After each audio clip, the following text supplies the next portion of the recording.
Il n'est pas rare que la DPJ intervienne dans des dossiers dans lesquels je suis impliquée en cour supérieure. La DPJ, ça, c'est le directeur de la protection de la jeunesse. Alors, eux, ils arrivent dans un dossier lorsqu'il y a un signalement qui est fait. Le signalement peut être fait par l'autre parent, par l'école, par l'équipe médicale, par la police, par la garderie. Il y a plein de gens. Puis c'est confidentiel, fait que généralement, on ne sait pas c'est qui. Mais ce signalement est fait à la DPJ et eux, ensuite, évaluent le signalement. S'ils décident de retenir le signalement, donc ils évaluent qu'il y a suffisamment d'éléments en place pour venir à la conclusion qu'il y a un conflit parental sévère, qu'il y a des risques à la santé ou la sécurité de l'enfant, soit sur son éducation, sa nourriture, son bien-être. Il y a plusieurs éléments, là, ils sont tous détaillés dans la loi sur la protection de la jeunesse. Ils retiennent le signalement. Qu'est-ce qu'on fait?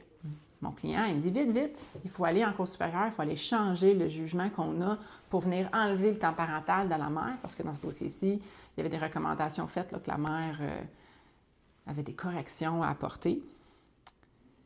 Pas besoin d'aller en cour supérieure, je n'ai pas besoin d'encourir des coûts, rédiger une procédure.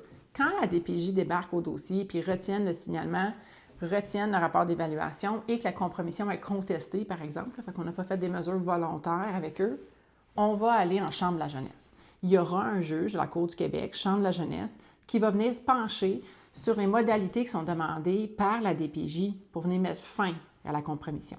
Puis durant cette période-là, le jugement qui sera rendu par la Chambre de la jeunesse aura préséance sur celui de la Cour supérieure. Ils ont une exclusivité, une primauté sur ces aspects-là lorsqu'il y a compromission dans la famille.